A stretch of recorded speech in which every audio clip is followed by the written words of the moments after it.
Okay, good afternoon. So today we have pleasure of having Alice Hill, who's going to talk to us about resilience mostly. And her visit here was made possible by the Atkinson Center for a Sustainable Future. Alice Hill has had an uncommon blend of experience as a federal prosecutor, judge, special assistant to the president, and senior director for the National Security Council. At the White House, she led the development of policy regarding national security and climate change, building climate resilience considerations and capabilities into international development and other federal initiatives, and developing national risk management standards for the most damaging natural hazards. A few highlights of her career: Alice Hill earned her BA in History and Economics from Stanford University, and then she went on and earned her law degree at the University of Virginia Law School. Early in her legal career, Alice Hill served as chief of the Major Frauds Division in California's Central District of the U.S. Attorney's Office, supervising over 30 prosecutors handling white-collar crime involving losses in the billions of dollars. After that, in 2009, she was asked to serve as special counselor to the Secretary of the U.S. Department of Homeland Security, helping guide senior leadership of the Homeland Security agencies, briefing Congress, and leading and establishing key programs. And for 3 years, beginning 2013, Alice served in several positions for the National Security Council in the White House. With top secret security clearance, she managed a team of 8 National Security Council directors and developed federal policies regarding national preparedness for hazards of global consequence, including climate. After that, Alice joined the Stanford University's Hoover Institution in December 2016 as a research fellow addressing risk, consequences, and responses associated with catastrophic global events, including the cascading failure of infrastructure and social programs. She expects to publish a new book on climate resilience with Oxford University Press, and should be out this year, I think. Okay. Welcome. Thank you.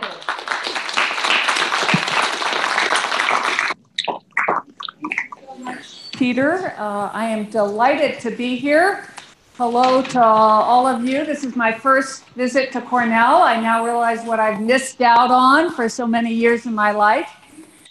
You know, when I hear Peter's introduction, sometimes I think that if I were sitting in the audience, I would conclude, she really can't hold a job. She just keeps moving around. And there is a lot of truth to that. I didn't encounter climate change until I joined the Department of Homeland Security, and I often am asked, wow, how did you go from being a state court judge in California to the Department of Homeland Security? Not an obvious career move.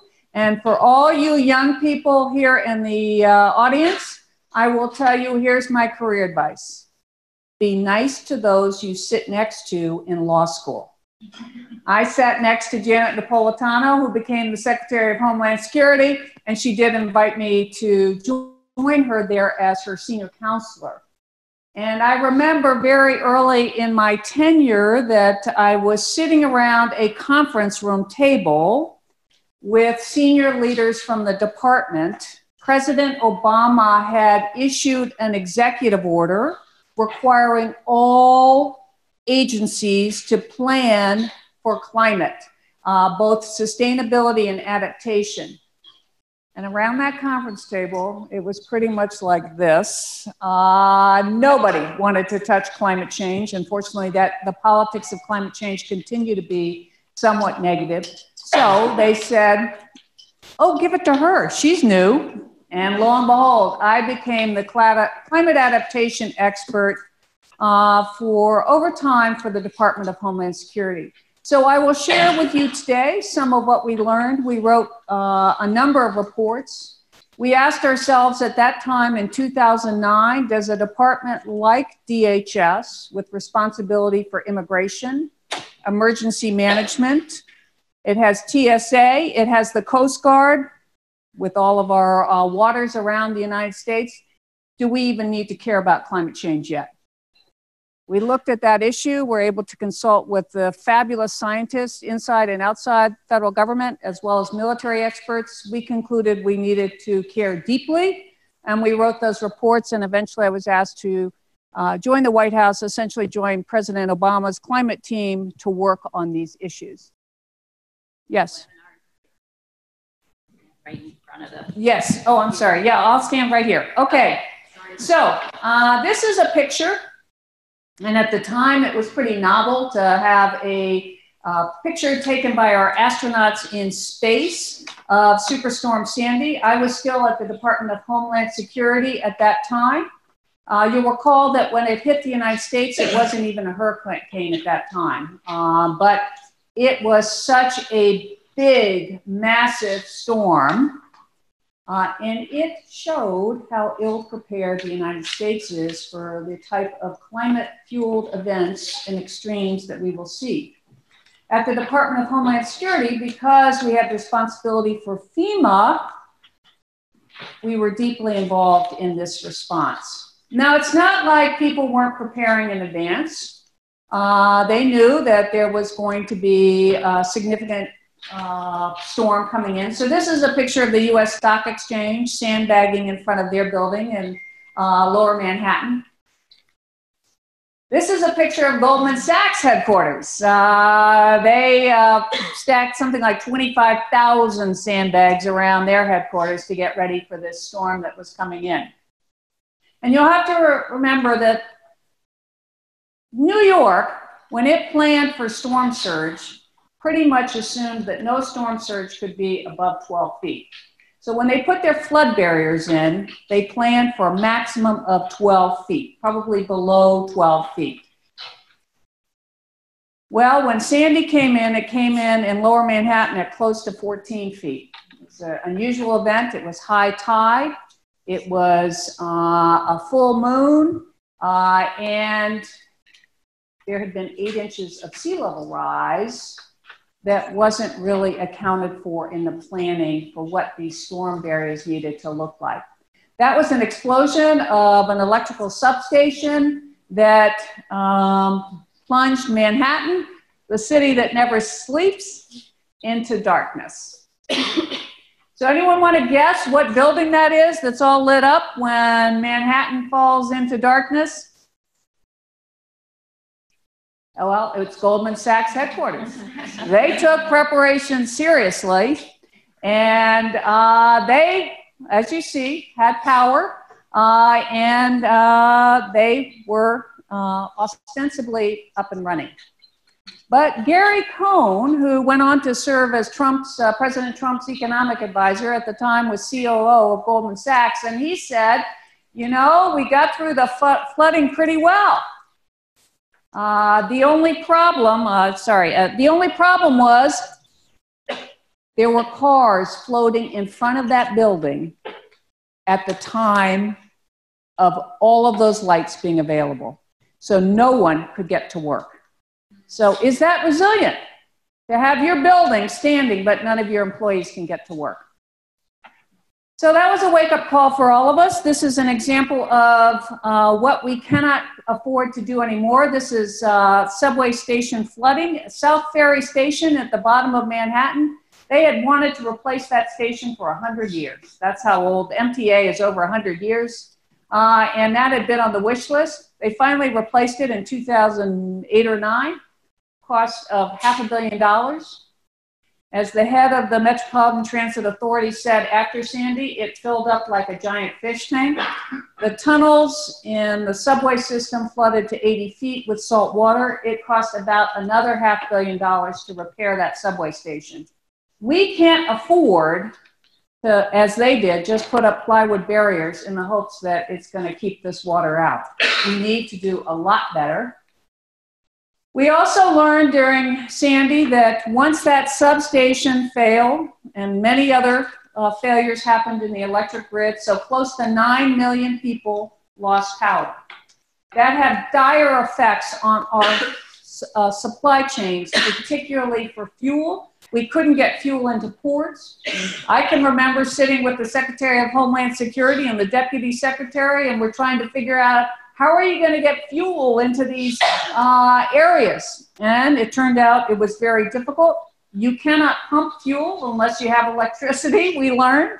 And we started having to ration electricity after Sandy. It's very difficult if you do not have, much of the transportation system was down because it was flooded, and then we couldn't use just ordinary vehicles because we couldn't fuel them. We also learned that our healthcare facilities simply are not prepared, at least they weren't in Manhattan. That's a picture of evacuating ICU patients down darkened stairwells with handheld flashlights. A lot of our hospitals had decided it'd be a good idea to put the ICU patients high up.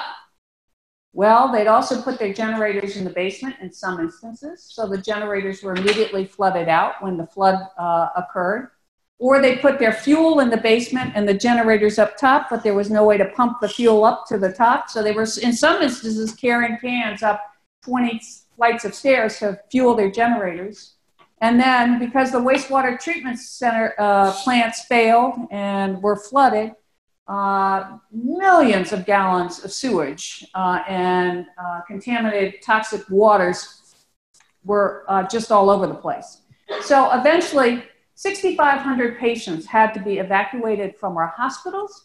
We also learned that dialysis, and we just really hadn't thought about this, dialysis treatment is highly decentralized. It's mostly storefront kind of thing. You go in and get your treatment. Well, those storefronts were flooded out, so 25% of patients missed their dialysis treatment during the time that we didn't have power and couldn't get people in. So this was a huge wake-up call for many that we are not well prepared yet for climate-exacerbated extremes. Sandy was believed to be a 1 in 100-year event. It's now predicted it's probably a Sandy-like event could happen every 25 years. So we need to think differently about how our infrastructure and our built environment will respond to the growing risks from climate impacts. There's the picture of the car floating in front of Goldman Sachs, and that's why we can't keep going, example of why we can't keep going down this path. So since 1980, we've spent about $1.5 trillion on disaster recovery. This is a graph showing you the growth in the number, not the amounts, the number of billion-dollar events. NOAA, counts every year how many disasters cost over $1 billion.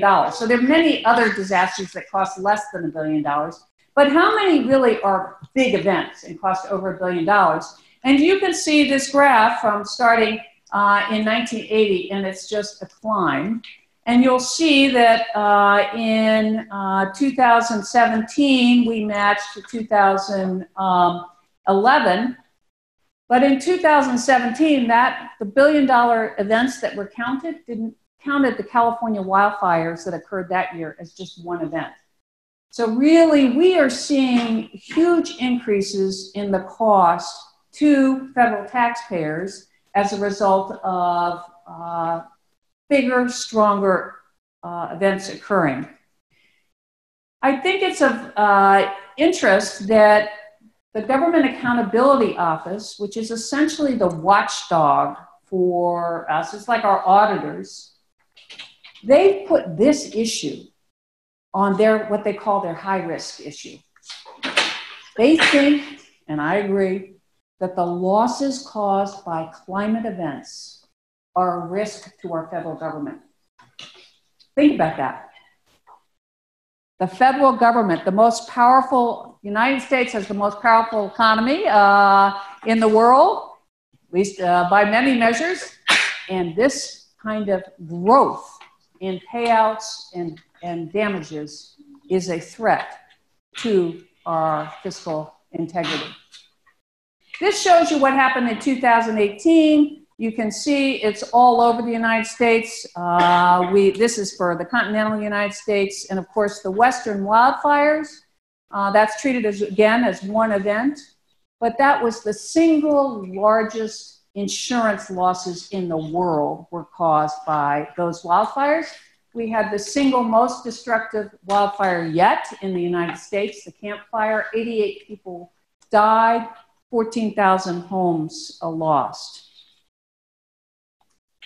So we also saw in 2017, Houston submerged. Houston is a good example of the challenges ahead. Houston has a favored development over building codes and standards. Their view was we wanted to increase our tax base and make this a favorable place to settle. So within the area, little enforcement of building codes and standards, requiring that either houses be elevated or that they not be built in flood-prone areas. 9 trillion gallons of water fell at once in Houston. Estimates are that it's up to that increase in precipitation was up to 40% worsened by climate. And that's the type of extreme event we can anticipate. Emergency managers call them rain bombs. At first, I thought that's pretty odd, but then you see the kind of devastation that's caused, and you realize that's something that we are not yet ready to handle.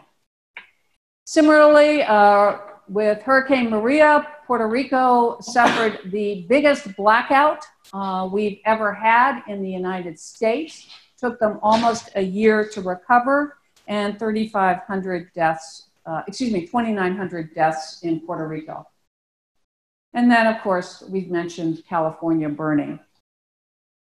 The point is that we have planned all of this, including your beautiful campus, to be prepared for the extremes that we saw in the past. And that was a very sound approach. We thought, how bad can it get? And so our building codes and standards thought, we'll make ourselves safe by preparing for that very worst event or whatever margin of error we want to have. That's what we thought. But if we continue to do that, we are putting these major investments in infrastructure, which can last, you know, your infrastructure, it's always better if it lasts longer, as one civil engineer told me. You can have bridges that will last 100 years. But if you don't build some way to think about how I'm going to be prepared for this next extreme event, that bridge will get wiped out. So will a housing development. This is a picture of an atoll in the Pacific. It's called Kwajalein. It's essentially, it's in the Marshall Islands. The Department of Defense has major facilities there, including nuclear detection facilities. Just a couple of years ago, they completed a close to $1 billion investment for something, radar that will detect space junk. So you can make sure that as you have satellites going around, they don't collide into something and then something terrible happens. So pretty important that we understand what's happening in space. But when they did this design for this, they said there's no sea level rise risk. Now, all they did was look at historical data to determine. I think anyone in this room can determine, just looking at the thing, that there is sea level rise risk to this particular facility. And in fact, after it was built, a study came out and said that within just a couple of decades, salinization of the water supplies will make it uninhabitable on that island. So again, like that South Ferry Station, how many times can we afford to do this? This is our San Francisco Bay Bridge. California chose not to consider sea level rise when it built this. Again, very new, I think it's 2009. But they already have flooding at the toll booths entering that bridge, and it needs $17 million of remediation already. So we have to just understand that planning for what happened in the past will not protect us in the future. Sounds basic, but that is not widely understood yet in our engineering schools, among our engineers, among our architects, and among our urban planners. And here's an example of even, this is unfortunate, even when we tried to get it right, the Army Corps of Engineers has been trying to do a better job with the levees in New Orleans after 2005. But a report just came out in the last 2 weeks that these levees, the subsidence in the area, are making the levees that we replaced after 2005, after Katrina, they're too low for the expected sea level rise that we're going to have. So we're going to have to remediate that or make some decision of what our way we're going to go forward. So what really complicates this is all the heat that we're experiencing. So I'm going to see if I can get this to run. There we go. We started keeping records in about the 1880s, temperature records, and you will see we are just getting hotter. And as we heat up, that is having very significant impacts already. We used to think 2009, when I was at DHS, we were talking about what's going to happen in 2100. It has happened so much more quickly than that. And the important thing for a lot of what we've discussed here is, particularly in the northern regions of the world, if you look at Alaska, a lot of that infrastructure is built on permafrost. That's frozen land. It's just frozen all year round. And now because you see so much heat is occurring, it's warming twice as fast, that permafrost is thawing. So you imagine a building built on something that's frozen and then it becomes mushy like a Slurpee or something. That building doesn't do too well. And there is military to all sorts of infrastructure. Also, we're going to see a lot more activity there, but just maintaining the infrastructure that we have will be a major challenge in that area. Turns out that Americans love to live along the coast. About 40% of our population lives in coastal communities.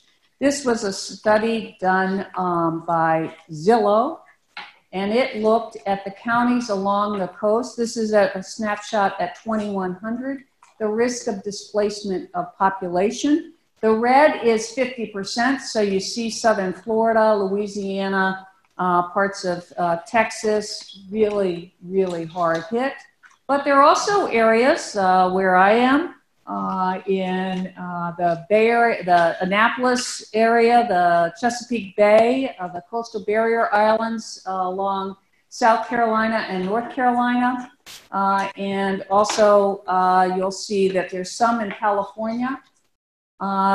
State of California has just come out with a separate study saying that they believe they underestimated the sea level rise risk that they will suffer. In fact, I have not seen adjusted maps for that, but it's happening quickly. One thing to remember with sea level rise, it's not like when you get into a bathtub and all the water comes up at once. It's going to be different regions are hit differently. The state of Rhode Island, NOAA, 2 years ago, estimated it will have 9 feet of sea level rise by 2100. And by 2100, it's not going to be like New Year's Eve, oh my gosh, there's a big wave coming. That's going to be over time and it will accelerate. Huge losses in coastal property, economic losses. One of the things that some of the mortgage Fannie Mae, Freddie Mac are seriously looking at.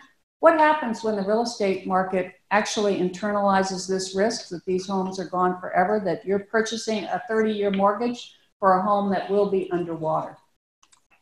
People are going to walk away from those homes and somebody's going to be left with whatever money was paid. If there's a debt on it, somebody's going to be out of luck. We also face enormous drought risk. This is a picture of the drought map. California looks pretty good for drought right now. In fact, they're probably moving into flooding because they've had such high precipitation. But California, from 2012 to 2017, had the worst drought in 1,200 years, and that greatly stressed and probably contributed to the wildfire risk. Turns out we also, in addition to liking to live in the coast, we like to live in this area called the wildland urban interface, which is where you live right up next to the forest land or in the middle of the forest land. It is the fastest growing land use type in the United States. You can see, we all think it's happening in the west, but you can see a lot of it's happening on the east. Lower fire risk, but you could still have drought with fire risk there. And in the southeast, there is fire risk. But having all that development in those kinds of areas puts us at great risk for wildland fires. And we do not have plans in place or really approaches for land use yet to address that kind of risk. So that's the risk picture. What are we doing about it so far? Well, we're looking at relocation. We're taking a home that's chronically flooded and on a voluntary basis saying, we'll move you out, we'll transport that, make that green space, we'll make it into a park, we'll do whatever. But really, there isn't enough money available, remember that fiscal risk, to buy out all those properties on the coast that will be at risk. That will be a tremendous drain. So right now, that's what the federal government's doing. We're buying out these folks, but those costs are enormous, and demand in some places is exceeding the supply of money available. We're also looking at land use issues, but this is actually a picture of a failure of land use. We talked about those fires that happened in the west. Really shortly after the Camp Fire, the worst fire in California's history, the Board of Supervisors in LA County approved a 19,000 home subdivision in this land that's outside Los Angeles because they do have an affordable housing crisis. But that land, CAL FIRE, the fire authority for California, has designated as being at either high or very high fire risk. So the question is, when those homes burn, who's going to pay? And it could be every one of us in this room paying through our taxes, unless we figure out how we're going to make better land use choices that don't put people in harm's way. There are political reasons for making these choices, but long term, there will be losses incurred. Another thing that we're doing is stronger building codes, so requiring massive amounts of elevation in order to be able to continue to live. One of the challenges with just elevating all the time is that at some point that land is going to be chronically flooded. And do you want to be supporting emergency services for the rest of time, or the roads, or whatever else is needed to support a home that's going to elevate that high? We don't have the answers to those questions, but we need to work on it. We also have done, on an ad hoc basis, a little bit better with fire resilience design. This is a picture of the Getty Museum in Los Angeles. Beautiful museum. They took fire really seriously. So they put in setbacks and they hardened where they needed and used construction materials that were fire resistant. And when the Skirball fire came through about 2 or 3 years ago, you can see the little sign, the Getty Museum. It went right up near that museum. They didn't have to remove any of their collection. They could just shut down and know that their fire's safe. I think that's remarkable. Huge, very costly. That's not something that can be replicated everywhere, but it does tell us that we can do that. We also know how to build resiliently to storms. This was a couple, Mark and Valerie Siegler. They lived in South Florida. They got tired of all these storms pummeling their home. So they decided and they got some FEMA money to do it, going to build a dome of a home, they called it, that was resilient to storms. And shortly after they completed this design of a home, they had a series of hurricanes in South Florida. And one hurricane, Hurricane Ivan, Valerie wrote me and said the home came through really, really well. In fact, my husband stayed in the home during the storm, and the CBS crew came and camped there. Eventually, so did the local police, because it was a resilient place to be. So we can do this. It will cost us more, but we need to think about what are the cost benefits when the structure is destroyed. And by the way, for those of you who work on sustainability, We don't have building codes that take into account sustainability and resilience, and sometimes they're in conflict, but it is not resilient or not sustainable to pour all that concrete, build all these buildings, and then have them go. That is a lot of emissions if we're just rebuilding because we didn't build a structure that can withstand the foreseeable risks. So we need, that is a problem that needs fixing. And in this area, on the resilience side of climate change, there is tremendous opportunity because so little work has been done. So for those of you considering a career, I would say this side of things, it's very much at the beginning of understanding what we can do and what we should do. Here's an example for fires. These 3 homes were built with a particular type of concrete that's very fire resistant, and you can see how they survive in comparison to other homes. An interesting fact has emerged with fire.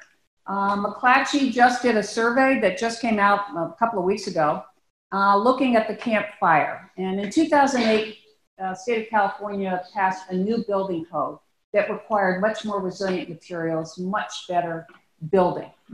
Very positive.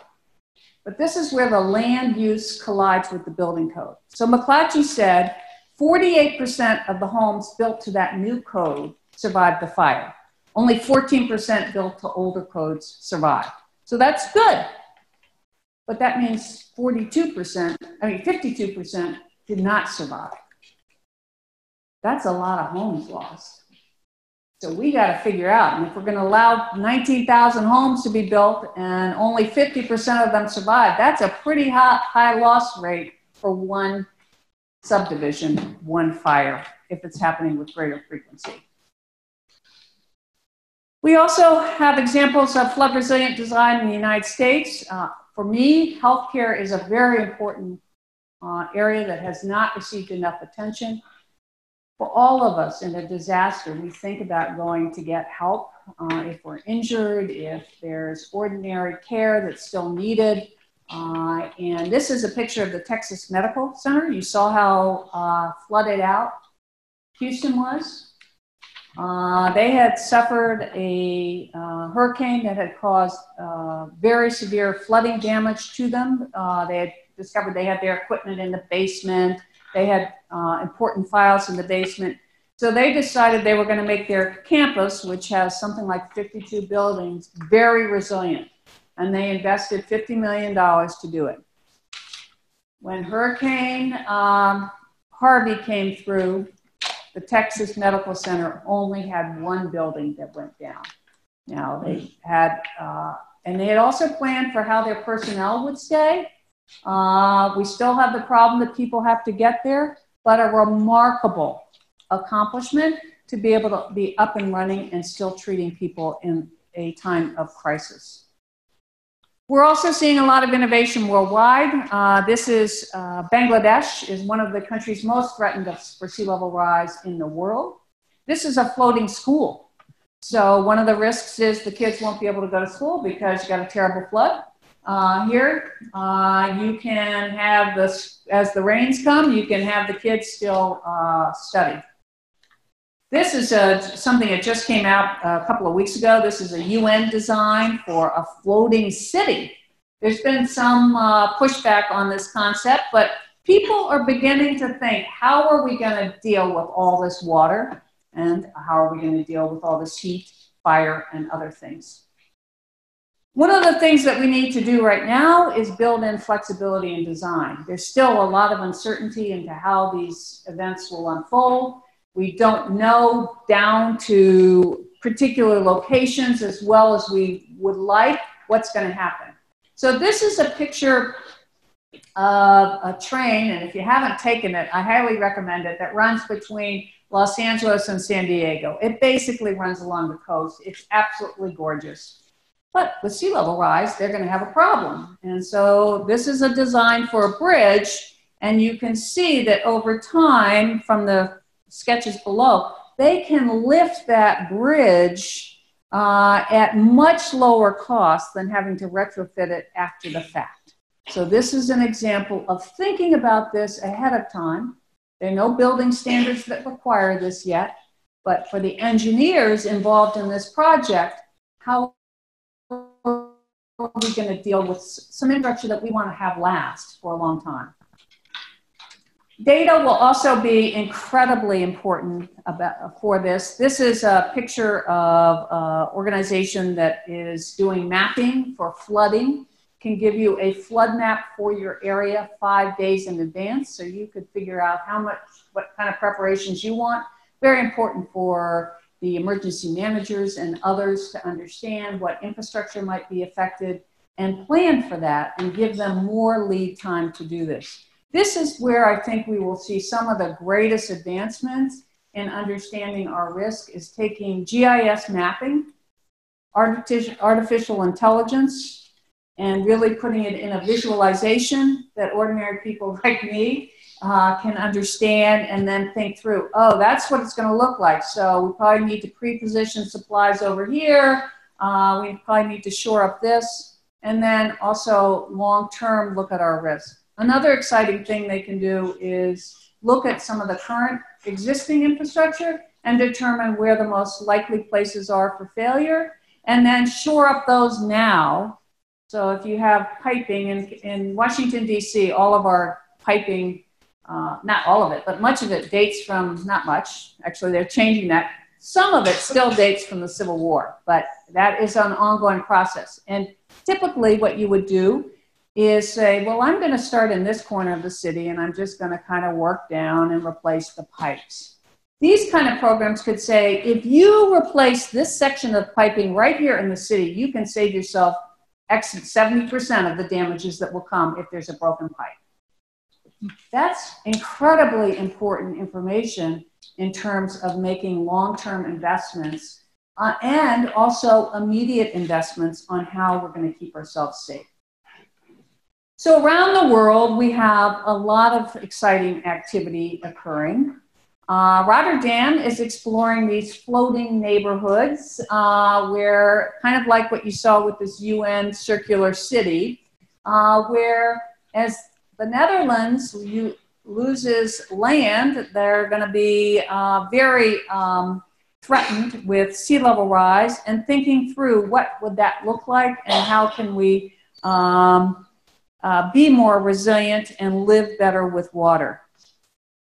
London, this is the Thames project, and they have explicitly incorporated sea level rise in their planning for this. They predict that it will keep London safe till 2100. It can be adjusted over time as well, but they recognized their flood risk and said we've got to do better for London, the center economic, one of the economic engines for the country. By the way, and I mentioned the Netherlands plans for, it currently plans for a 1 in 10,000 year flood. Do you know what we typically plan for here in the United States? Maybe a 1 in 100 year flood. But if you think about climate change, calling it a 1 in 100 year flood doesn't really make sense. When Houston suffered 3 1 in 100 year floods back to back within just a few years.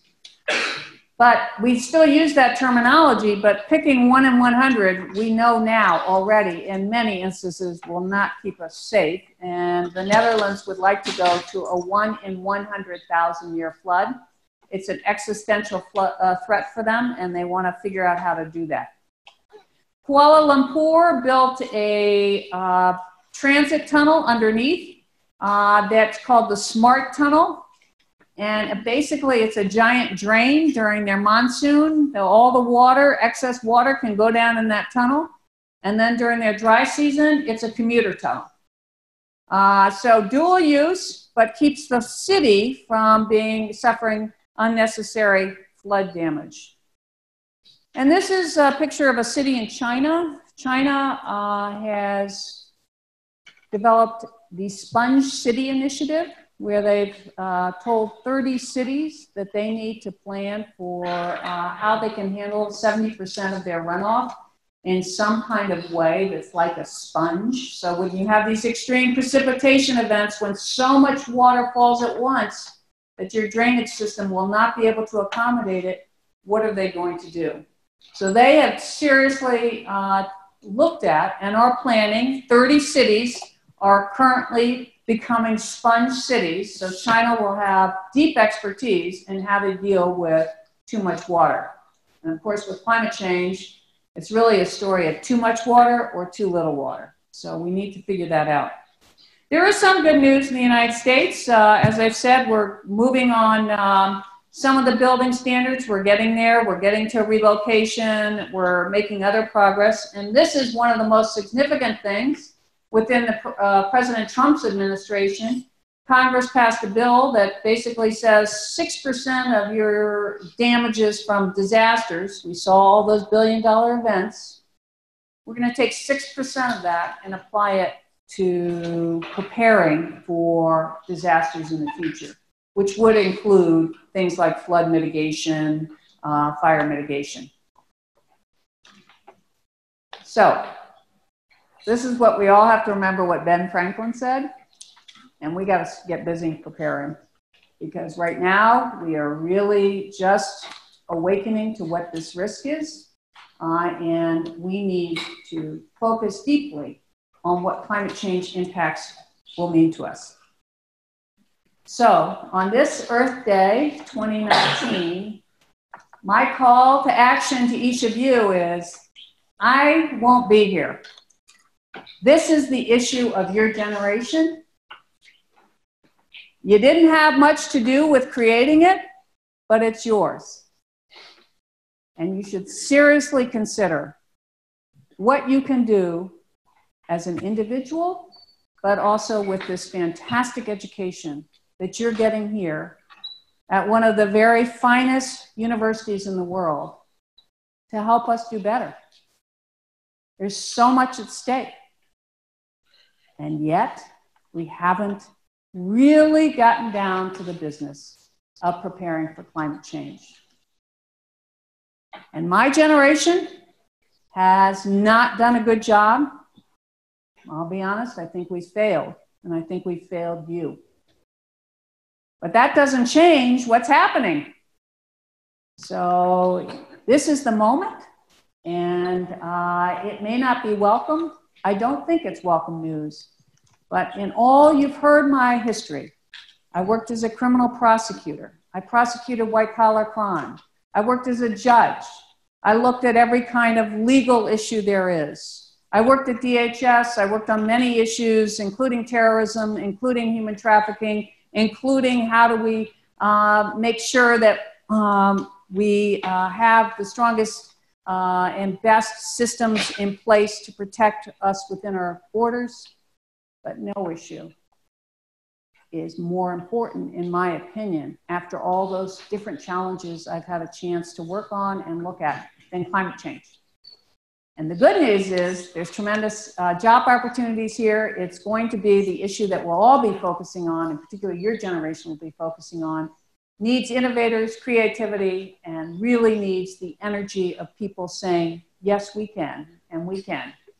So with that, I'm going to open it up to questions, but I just did want to say, you're our hope. I want to help you all as much as I can, but we're all in this together. It's going to be here whether we like it or not. So thanks.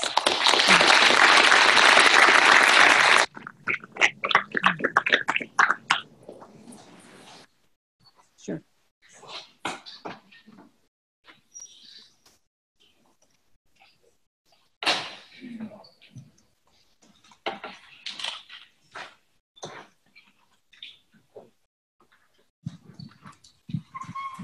Excuse me. What do you think of Jay Inslee? Do you have any opinion on Jay Inslee, the governor of Washington State? Well, I deeply admire that he's made this his issue. I don't know what his chances are of being a successful candidate, but if you recall the debates from our last go-round, when we had our presidential debates, the national debates, there was only one question asked about climate change during the whole series of debates, and it was by the guy in the red sweater. I will have to look up his name, but he asked the question about climate change, the guy in the red sweater. That is not, climate change has to be part of our national dialogue. It has to be part of our political dialogue on the local and on the national level. And if it's not, it's going to be very difficult to make the kinds of preparedness, take the kinds of preparedness measures and also cut our emissions, which is number one. We need to cut our emissions, but you can't remain economically strong to really incentivize cutting emissions unless we're also preparing simultaneously for these massive losses. So I think that it has to be, it is an issue for me. And he has very plainly said it is his issue. So I admire that because I do think, as I've said, it is the issue of the times. How accurate is the GIS mapping, and is it compelling enough to drive policy? Well, it's not driving policy that I know of right now, at least not, it could be driving it on the state and local level. I'm not as familiar, not on the national level yet that I'm aware of. I think it's very accurate. I think it can get down to, as I said, where the piping, it can get down to the house. I do know that. So it can tell you your flood risk for your house.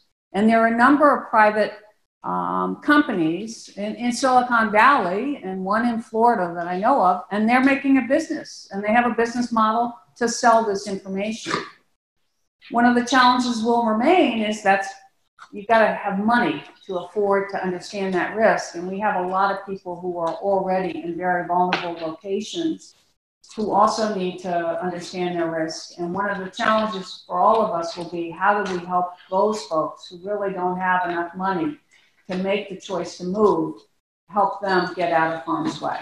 And we don't have the answers for that, but we have a lot of, this will impact those with the fewest means the most. They are often already living in vulnerable areas for economic reasons. And as those areas increase in vulnerability, we're going to have to figure out how to either insure them or get them out of harm's way or whatever it is. Hi. How do you think the government or scientists can lower climate change skepticism? Well, I think with the impacts, it's, over time, the American public is already, the polling, since I started in 2009, I have this sort of this cold start date where I was just reading about climate change as an ordinary citizen. And then 2009, I'm enmeshed in it. And I can tell you the coverage, the polling. It used to be in about 2010 and 11 when we were writing our first reports, if there was some report of what the impacts would be, that was like, wow, the whole team, look, there's something in the news about the impacts of climate change. You can't open or go on, any kind of media now without reading about a flood or a fire or some other climate exacerbated disaster. So these events will, over time, drive more preparedness. It's a question for those of you who work on the mitigation side, whether that will be fast enough to really generate the kind of sustained activity we need also on the mitigation of emissions side. So that is, that window, there have been many reports, is a much narrower opening. With impacts, we're going to deal with them because they're going to keep coming. But we could make it a lot less painful if we invested now in a bridge that we hope lasts 50 years and made it sure it was high enough to sustain the flooding. Hello.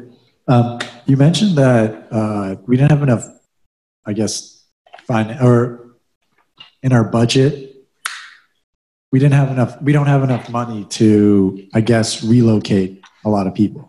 Well, we haven't allocated enough. Oh. I mean, we would be rich enough to do that, but I don't think we would politically do it. So my question is, do you think it'd ever be feasible or do you think this would ever happen that we'd cut spending in the military?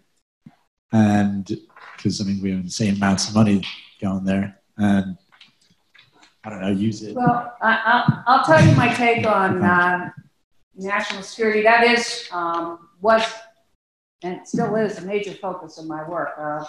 For President Obama, I led the development of an executive order looking at the risks from climate change impacts to national security. And we put in place a system to make sure our military, our intelligence agencies, our science agencies were all focused on those risks and how can we do better to prepare.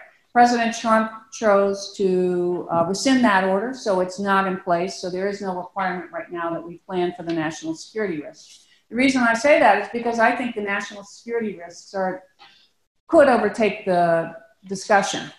And one place you can see this kind of occurring is what's happening at our southern border. Some of that immigration that's being driven by the Northern Triangle, the Central American countries of Honduras, El Salvador, and Guatemala, is driven by climate. It's a threat multiplier. There are many other problems that are driving that immigration. But I worked on that issue when I was at DHS, another issue you see in this very large homeland security space. We looked at the first wave of children coming from those three countries. And they happen to have had a very serious drought there. They're dependent on agriculture. All three of those countries, heavy dependency on agriculture. Also on coffee production. Because of higher temperatures, it's believed there's been a spread of coffee rust, which is a kind of fungus that destroys coffee plants. And historically, if it's low enough temperatures or higher elevations, the coffee rust didn't go there, but now it's there. So they had very significant drop in their agricultural yields, and that means that families have trouble feeding their children. They have trouble taking care of them. It also, and the children become more subject to being jumped into gangs. And so parents become more desperate to try to make sure that their kids have a chance at a better life. So they end up migrating north. And if you look at Syria, look at what happened in Europe. 5 million Syrians because of civil unrest there, civil war. Not the cause of it, but a contributor to it. And military personnel just a month ago testified on Capitol Hill. They had, again, a 1,200-year drought. It caused 1.5 million, mostly young men who'd been employed in the agricultural sector, to move to other cities nearby, Aleppo being one of them. And if you can imagine 1.5 million young men without things to do, moving into a city, it could contribute to some civil unrest. And then we had 5 million Syrian refugees. And remember what happened to our European allies trying to deal with those Syrian refugees. Migration is probably the single most significant thing that will be evident in the coming decades. The displacement from this, I've talked about the United States, but worldwide, there will be very significant displacement. In October 2016, our intelligence agencies identified this as probably one of the major risks. So I don't know if that answered your question, but I think that we are going to perhaps be dealing with the security risks before we can get to some of the other discussions. Unfortunately, but I think that's what may unfold. Thank you for a really interesting talk and just a great comprehensive overview of a bunch of these issues. So my question is, it's kind of about shifting time horizons. So, we know that as humans, it's very hard for people to imagine and plan for things in the far, far future, sort of especially things that are more than, 50 years in the future.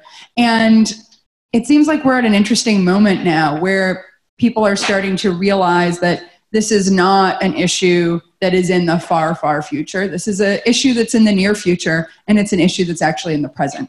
And so some of what you were talking about with regard to, there being 3 100-year floods within a few years, realizing that's not a 100-year flood, right? That's a 4-year flood or whatever it is now.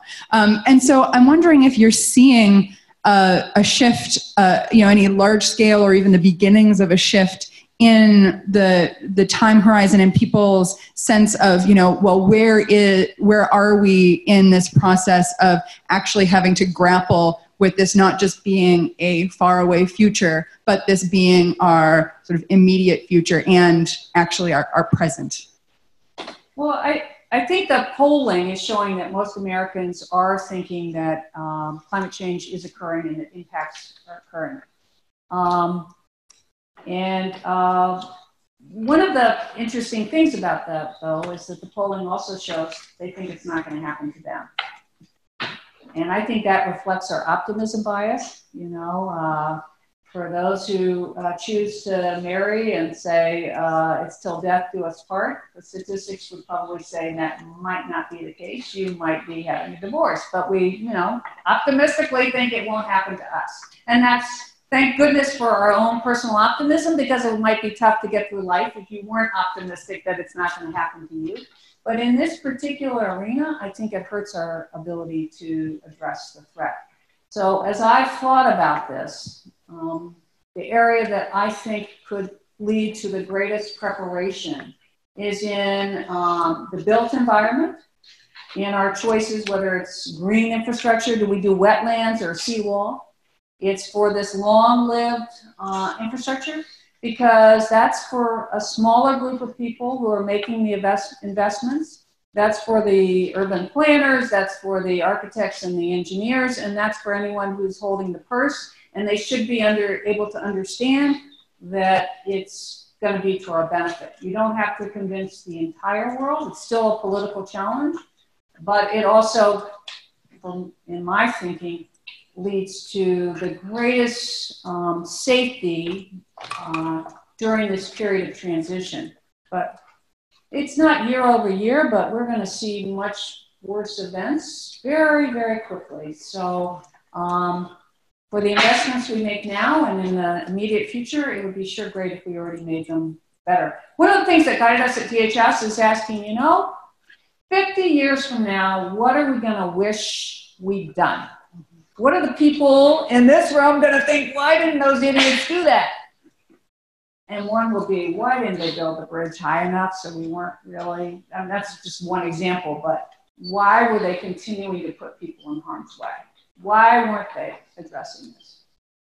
So we've got a lot of cognitive biases, optimism bias, a belief that if you haven't seen it, it means it won't happen. That's availability bias. If you haven't seen it, or you don't think it will happen.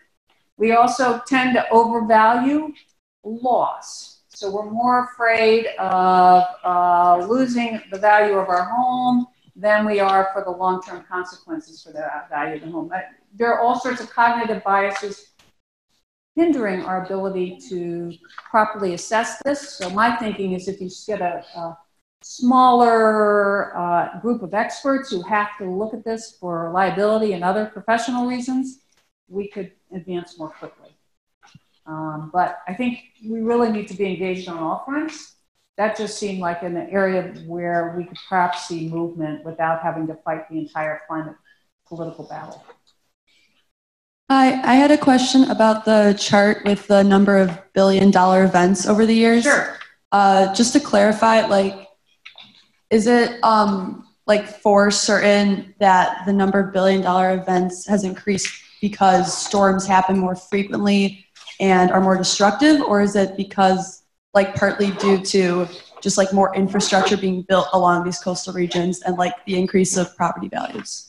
Absolutely. It's partially that we're more affluent, partially density, growing urban density, but it is also climate exacerbated disasters that are contributing to the extremes that we're seeing. But you're absolutely. There are other trends that are intersecting with climate, particularly our demographic trends, that are also complicating it, and really complicating it outside the United States. The demographic trends for, I think Bill Gates estimated that for the next 40 years, we're going to be building a new Manhattan every month. So think about all that investment. And are we making that climate resilient? Most of that will happen in Africa and Asia. But those countries need help. They don't have the kind of resources to recover that we do. And yet I can tell you, I was in Delhi not long ago at a disaster resilient infrastructure event. I showed you some examples, but worldwide, we don't know how to do this yet. We really need serious engagement on the issue. So that's where we are, but we are 90 trillion is the estimate for infrastructure between 2015 and 2030. Be helpful if we got that right and thought about what it's going to look like and whether it will last for the service life, which is typical 50 years for infrastructure, maybe 100. It's so basic, you can't quite believe we're not doing it yet, but we're not. And we really need, in my opinion, to make sure that the money we are spending, we're spending wisely. Hi, thank you for your talk. I was just wondering, so climate change is definitely a threat to national security, but how do you feel like climate change deniers threaten this kind of conversation towards moving to finding climate change solutions? I'm sorry, I didn't quite understand. Oh, like how big of a threat is like climate change deniers? How big of a threat do you think they are? I think that not engaging on climate change at this point, I don't even see the argument. I have President Trump has proposed a committee. I'm sure maybe you're aware. This fall, on the Friday after Thanksgiving, President Trump did allow the release of a report, the 4th National Climate Assessment. I sat on the committee that did the 3rd National Climate Assessment, so I know that that is a consensus document. It's created by about 300 experts, many of them within the federal government, many climate scientists who work on climate science. This is their consensus statement of what the United States can experience. And I recommend it to you, highly accessible. And it will be, if you're not already kind of, oh my goodness, you will be even more. But think of that as you read that it's a consensus document. So that meant everybody had to agree on the executive summary, at least every word that was in there. And they did that for the IPCC. And by the way, there's a great picture, I don't have it, but of all these scientists from 190 countries with their heads, you know, slides up there about each sentence for the executive summary because they all have to agree to it. So to get to consensus, imagine in this room we had to get to consensus on what the climate science is. Do you think that would mean it's a more conservative statement than what's really could happen? Well, I think that's why we've seen more extremes than sometimes were included in the reports. But that's a congressionally mandated report. And President Trump has decided that he stated immediately after it was issued, I don't believe it. And he's assembling a group of scientists to examine that issue. And I wrote an editorial. That's just a complete waste of time, in my opinion. And that's partly informed by my experience as a judge. As a judge, if somebody came in and said, here's this stack of reports from everybody, but we want to waste time over here attacking the science with the people, from what's reported, they aren't even climate scientists, but I'd say, you know what, I don't think so. This is settled science and enough certainly for us to plan to. So not allowing that treatment as if there's a question about this is, I think, a very, hinders our ability to make progress. But that's where we are. And so it's important that each of us start asking questions. Why aren't we addressing the science that's issued by our government at taxpayer expense that's consensus-based and, by the way, matches the science that's being created across the globe in our international reports as well. Hi, I have a question. Sure. Here. Thank you for coming in to talk to us today. So we've talked a lot about flooding and resilience, but climate change also contributes to water scarcity and also food scarcity. as a result of that as well. Could you elaborate on maybe the security risks associated with that? Sure, that's obviously a big risk, and it's an interesting risk in that it may not be obvious how it will play out. You might recall that in, I think it's 2010, Russia had some terrible wildfires. So Russia decided that it was not going to export wheat anymore. And then in Arab Spring occurred because wheat prices went up because there weren't imports, and there was a lot of unrest. So similarly, some of the ports that right now provide a major humanity for humanitarian aid may be flooded out, and that increases the difficulty of us providing food relief to some of these countries that will simply not be able to have the kind of agricultural-based economy they've had. And then it's going to cause displacement.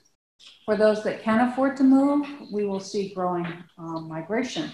So similarly, water scarcity, we've already had riots in Mexico over water scarcity.